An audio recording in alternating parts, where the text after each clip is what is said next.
আজিৰ টপিকটো হ'ল ভূমিকম্প। ইংলিছত আমি আৰ্থকুৱেক বুলি কওঁ। এই টপিকটো APSCৰ মেইন চিলেবাছত আছে, লগতে সকলো কম্পিটিটিভ এক্সামত ইয়াৰে পৰা কুৱেশ্যন সোধে। সেয়ে এই টপিকটো বহুত ইম্পৰ্টেণ্ট হয়। বহুত সহজ ভাষাত ইয়াক বুজাই দিয়াৰ চেষ্টা কৰিম। ভিডিঅ'টো শেষলৈকে চাই থাকক, আপোনাৰ কামত আহিব বুলি আশা থাকিল। এতিয়া আৰম্ভ কৰোঁ।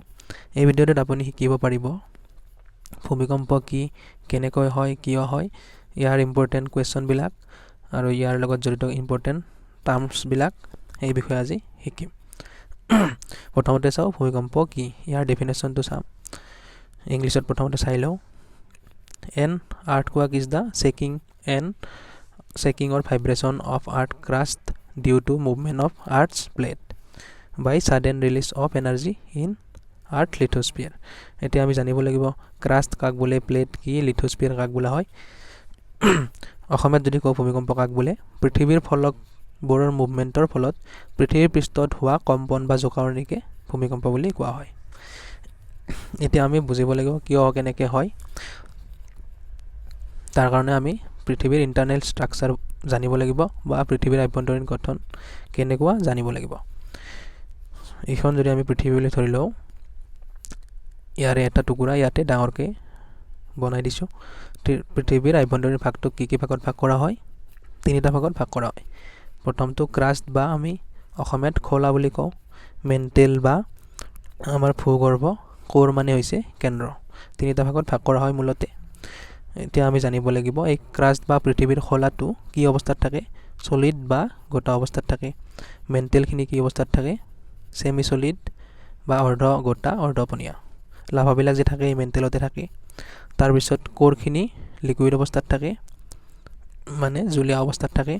আৰু কোৰৰ এটা আৰু ভাগ আছে, ইনাৰ কোৰ, সকলোতকৈ ভিতৰত সি চলিড অৱস্থাত থাকে। সেই বিষয়ে আমি নাজানিলেও কথা নাই বৰ্তমান। এতিয়া আমি গম পালোঁ ক্ৰাষ্ট, মেণ্টেল আৰু কোৰ, আৰু ই কেই অৱস্থাত থাকে সেইখিনিও বুজি পালোঁ। এতিয়া তাৰপিছত আৰু কিছুমান বেলেগ বেলেগ ভাগত ভাগ কৰা হৈছে। ক্ৰাষ্ট আৰু এই মেণ্টেলৰ ওপৰখিনি, ক্ৰাষ্ট আৰু মেণ্টেলৰ ওপৰখিনিক একেলগে কি বুলি কোৱা হয়? লিথোস্ফিয়াৰ। তাৰপিছত মেণ্টেলৰ ক্ৰাষ্টৰ পৰা বাকী থকা মেণ্টেলখিনিক কি বুলি কোৱা হয়? ষ্টেনস্ফিয়াৰ বুলি। আমি এইখিনি জানি যথেষ্ট হ'ব ভূমিকম্পৰ কাৰণে। আৰু যদি ইয়াৰ বিষয়ে ভালকৈ জানিব বিচাৰে তেতিয়া ইণ্টাৰনেল ষ্ট্ৰাকচাৰ অফ আৰ্থ মই ভিডিঅ' বনাইছোঁ, তাতে চাই ল'ব। এতিয়া আমি গম পালোঁ লিথোস্ফিয়াৰ কাক বুলি কোৱা হয় আৰু ষ্টেনস্ফিয়াৰ কাক কোৱা হয়। এতিয়া লিথোস্ফিয়াৰটো ষ্টেনস্ফিয়াৰৰ ওপৰত আছে আৰু কেনেকৈ আছে? ভাহি আছে। ভাহি থাকিব লাগিলে দুটা বস্তু জানিব লাগিব। কোনোবা বস্তু এটাত যদি কোনোবা বস্তু এটা ভাহি থাকে তেতিয়া কি হ'ব লাগিব? ওপৰৰ বস্তুটোৰ ঘনত্ব তলৰ বস্তুটোৰ ঘনত্বতকৈ কম হ'ব লাগিব, আৰু লগতে তলৰ বস্তুটো কি হ'ব লাগিব? পনীয়া হ'ব লাগিব। এতিয়া আমি এইখিনিক যদি লিথোস্ফিয়াৰ বুলি ধৰোঁ, এইখিনিক যদি ষ্টেনস্ফিয়াৰ বুলি ধৰোঁ, লিথোস্ফিয়াৰটো কি? গোটা অৱস্থাত থাকে, আৰু ষ্টেনস্ফিয়াৰটো কি? অৰ্ধ গোটা, অৰ্ধ জুলীয়া, মানে জুলীয়া পদাৰ্থৰ গুণ আছে। সেইকাৰণে ষ্টেনস্ফিয়াৰটোৰ ওপৰত লিথোস্ফিয়াৰটো ভাহি থাকে, কাৰণ ডেনচিটি বা ঘনত্ব লিথোস্ফিয়াৰৰ ইয়াতকৈ ষ্টেনস্ফিয়াৰতকৈ কম। সেইকাৰণে বস্তুটো লিথোস্ফিয়াৰটো ষ্টেনস্ফিয়াৰৰ ওপৰত ভাহি থাকে। এইখিনি আমি বুজি পালোঁ। তাৰপিছত লিথোস্ফিয়াৰটোৰ বিষয়ে ভালকৈ জানিব লাগিব। এইটো যদি আমি লিথোস্ফিয়াৰ বুলি ধৰি লওঁ, লিথোস্ফিয়াৰত সদায় কিছুমান বাহ্যিক বল, কিছুমান আভ্যন্তৰীণ বল, পৃথিৱীৰ ভিতৰৰ পৰা অহা বল, সদায় বলৰ প্ৰভাৱত পৰি থাকে লিথোস্ফিয়াৰটো। তাৰ ফলত কি হৈছে? কি বল? সূৰ্যৰ মাধ্যাকৰ্ষণ বল, চন্দ্ৰৰ বাকী প্লেনেটবিলাক বা পৃথিৱীখন যে ঘূৰি আছে তাৰ ফলতো, বা লাভা ভিতৰৰ পৰা, পৃথিৱীৰ আভ্যন্তৰীণ ভাগৰ পৰা লাভাবিলাকে খুন্দা মাৰে। এইবিলাক ফলত কি হৈছে? লিথোস্ফিয়াৰটো ভাঙি ভাঙি কিছুমান টুকুৰা টুকুৰ হৈ গৈছে। যদি আমি পৃথিৱীখন ওপৰৰ পৰা চাওঁ এনেকুৱা দেখা হ'ব, এনেকৈ ভাঙি কিছুমান টুকুৰা টুকুৰ হৈছে। আৰু এই টুকুৰাবোৰকে কোৱা হয় প্লেট বুলি। অসমীয়াত আমি কওঁ ফলক বুলি। যিহেতু এই প্লেটবিলাক কিহৰ ভাগ? লিথোস্ফিয়াৰৰ ভাগ। আৰু লিথোস্ফিয়াৰ ক'ত ভাহি থাকে? ষ্টেনস্ফিয়াৰৰ ওপৰত ভাহি থাকে। আৰু এই ভাহি থকা বস্তু কি হয়? সদায় লৰচৰ কৰি থাকে, আৰু তাকে কোৱা হয় প্লেট টেকটনিক। প্লেট যে লৰচৰ কৰি থাকে তাকে কোৱা হয় প্লেট টেকটনিক। আমি গম নাপাওঁ, লাহে লাহে লৰি থাকে, আৰু যেতিয়া সেই দুখন ডাঙৰ ডাঙৰ প্লেট খুন্দা খায় বা প্লেটবিলাক যেতিয়া ওপৰ তল হয় বা খুন্দা খায় তেতিয়া কি হয়, জকাৰণি হয়। আমি ক'ত বাস কৰোঁ? পৃথিৱী পৃষ্ঠৰ এইখিনিত আমি বাস কৰোঁ, মানে আমি প্লেটৰ ওপৰত বাস কৰোঁ। এইবিলাক যদি প্লেট বুলি ধৰি লওঁ, আমি ইয়াতে বাস কৰোঁ প্লেটৰ ওপৰত।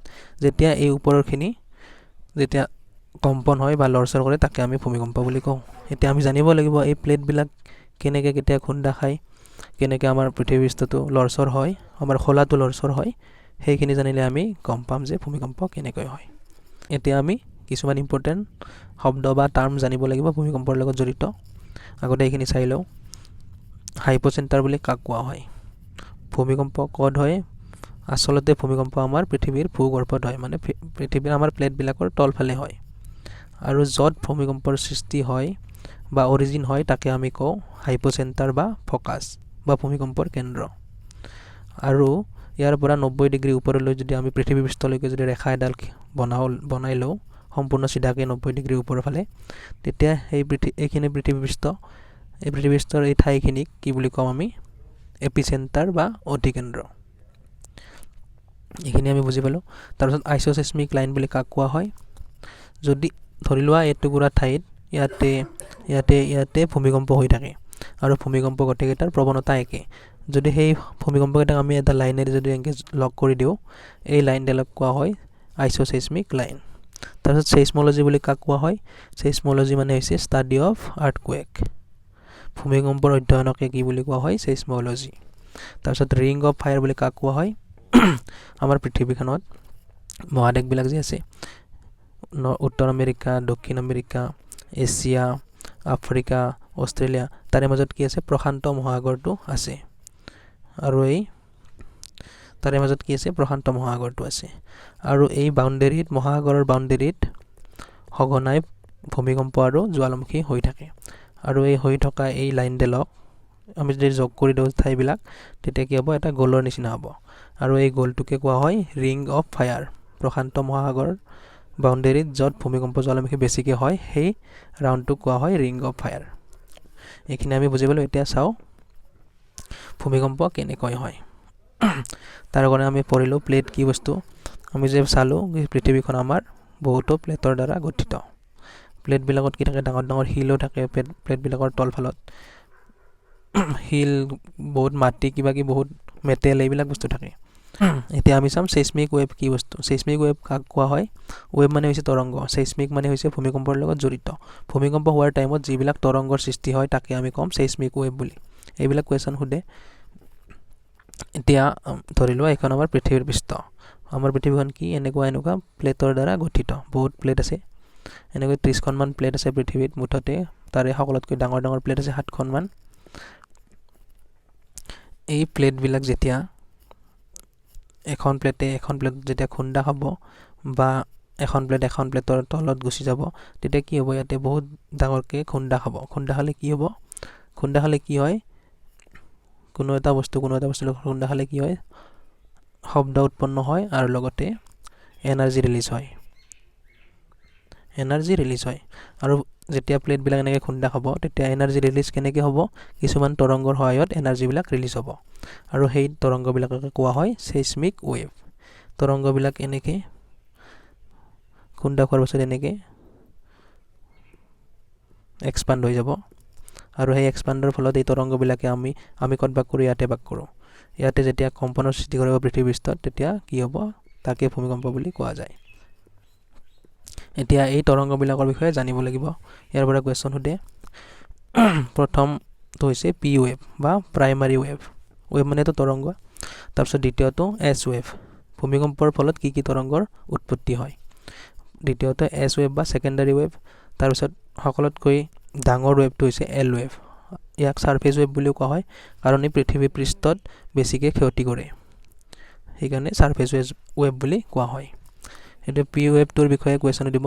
ইয়াৰ বেগ হৈছে 6 পৰা 10 কিলোমিটাৰ প্ৰতি ঘণ্টা। ই লিকুইড আৰু ছলিড দুয়োটা মাধ্যমত গতি কৰিব পাৰে, আৰু ইয়াক কি বুলি কয়? প্ৰাইমাৰী ৱেভ বুলি কোৱা হয়। তাৰপিছত এছ ৱেভৰ বিষয়ে, ইয়াৰ বেগ হৈছে 3 পৰা 7 কিলোমিটাৰ প্ৰতি ঘণ্টা। ই ছলিড অনলি গোটা পদাৰ্থৰ মাজেৰে পাৰ হৈ যাব পাৰে আৰু ইয়াক কোৱা হয় সেকেন্ডাৰী ৱেভ। আৰু সকলোতকৈ ইম্পৰ্টেণ্ট হৈছে এল ৱেভ, কাৰণ এল ৱেভে আমাক সকলোতকৈ বেছি ক্ষতি কৰে। ইয়াৰ বেগ হৈছে 1.5 পৰা 3.5 কিলোমিটাৰ প্ৰতি ঘণ্টা আৰু এই লিকুইড বা গোটা বা জুলীয়া দুটা বস্তুৰ মাধ্যমৰ মাজেৰে পাৰ হৈ যাব পাৰে আৰু ইয়াক কোৱা হয় লং ৱেভ বা লাভ ৱেভ বুলি কোৱা হয়। এতিয়া যদি কওঁ পি ৱেভটো কেনেকৈ গতি কৰে, ই এনেকৈ ষ্ট্ৰেইট টাইপত গতি কৰে।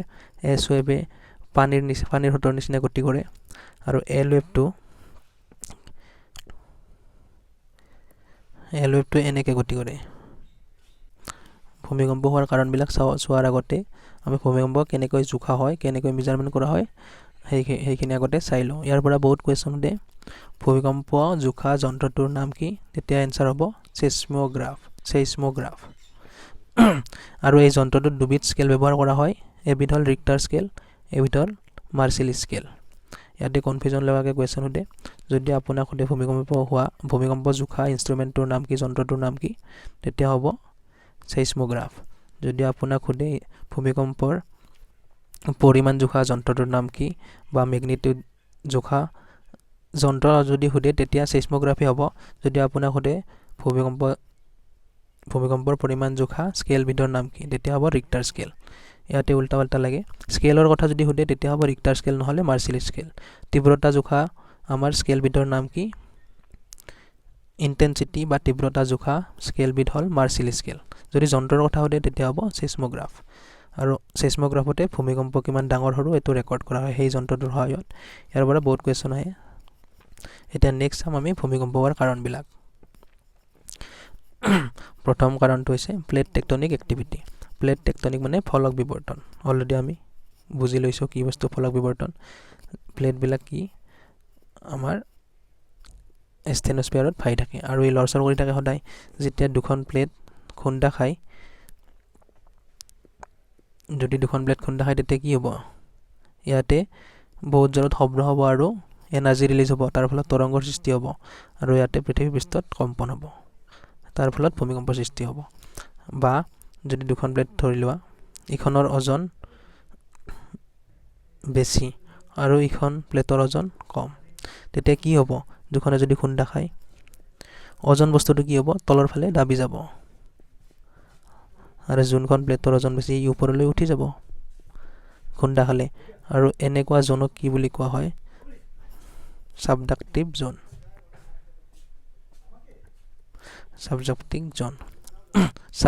ছাবডাক্টিভ জোনত সকলোতকৈ বেছি ভূমিকম্প আৰু জ্বালামুখী হোৱা দেখা যায়। 90 পৰা 95% ভূমিকম্প জ্বালামুখী ক'ত হয়, এই ছাবডাক্টিভ জোনবিলাকত হয়। এইখিনি আমি বুজি পালোঁ প্লেট টেকটনিকৰ কাৰণে কেনেকৈ ভূমিকম্প হয়। এতিয়া আমি চাম ইলাষ্টিক ৰিবন অফ ৰক। আমি কি কৈছিলোঁ, প্লেটবিলাক বা ফলকবিলাক যি আছে তাৰ তলত কিছুমান ফলকত কি থাকে, বহুত ডাঙৰ ডাঙৰ শিল থাকে। যেতিয়া এই শিলবিলাকত আমাৰ যিহেতু লৰচৰ কৰি থাকে বা কিছুমান ইয়াত বলৰ প্ৰভাৱ পৰি থাকে সদায় প্লেটবিলাকত, তেতিয়া কি হয়, শিলবিলাকে ফাট মেলে। তাৰ ফলত কি হয়, ফাট মেলাৰ পিছত দুটা বস্তু যদি ফাট মেলে, যদি এইটো এটা শিল আছিল, যদি এনেকৈ জোৰ পৰি শেষত এনেকৈ ফাট মেলি যায়, ভাঙি যায়, তেতিয়া কি হ'ব, সি নিজৰ অৱস্থালৈ ঘূৰি আহিব চেষ্টা কৰিব আৰু খুন্দা মাৰিব। খুন্দা মাৰিলে কি হ'ব, ইয়াতে তৰংগৰ সৃষ্টি হ'ব, তাৰপিছত সেনেকৈ ভূমিকম্পৰ সৃষ্টি হ'ব। সেইটোকে কোৱা হয় ইলাষ্টিক ৰিবন অফ ৰক। তাৰপিছৰ কাৰণটো হ'ল ভলকেনো বা জ্বালামুখী। জ্বালামুখী কেনেকৈ হয়, এইবিলাক আছিল আমাৰ পৃথিৱীৰ প্লেট। আমাৰ তাৰপিছত আছিল প্লেটবিলাকৰ তলত কি আছে, লাভা আছে বহুত। পৃথিৱীৰ ভূগৰ্ভত কি আছে, লাভা আছে। লাভাবিলাক যেতিয়া খুন্দা মাৰি প্লেটত সদায় খুন্দা মাৰি থাকে, বাহিৰত ওলাব চেষ্টা কৰে, যেতিয়া ইয়াতে ফাট মেলি ওলাই আহিব লাভাবিলাক, কি হ'ব, ইয়াতে বহুত জোৰত এনাৰ্জি ৰিলিজ হ'ব। তেতিয়া পৃথিৱীৰ আমাৰ প্লেটবিলাক কম্পন হ'ব বা আমাৰ খোলাটোৰ কম্পন হ'ব আৰু যাতে আমি বাস কৰোঁ, তেতিয়া কি হ'ব, তাকে ভূমিকম্প হ'ব। আৰু এনেকৈ ভলকেনো বা জ্বালামুখী ভূমিকম্পৰ কাৰণ।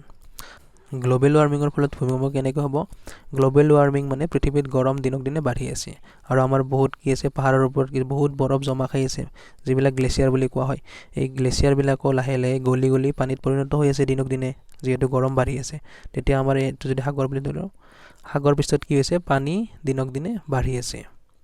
তাৰ ফলত কি হৈছে, এই সাগৰবিলাক ক'ত আছে, কিছুমানটো প্লেটৰ ওপৰতে আছে, এনেকৈ সাগৰবিলাক আছে। যেতিয়া প্লেটখনৰ ওজন কি হ'ব, পানী বাঢ়িলে প্লেটখনৰ ওজন বাঢ়ি যাব।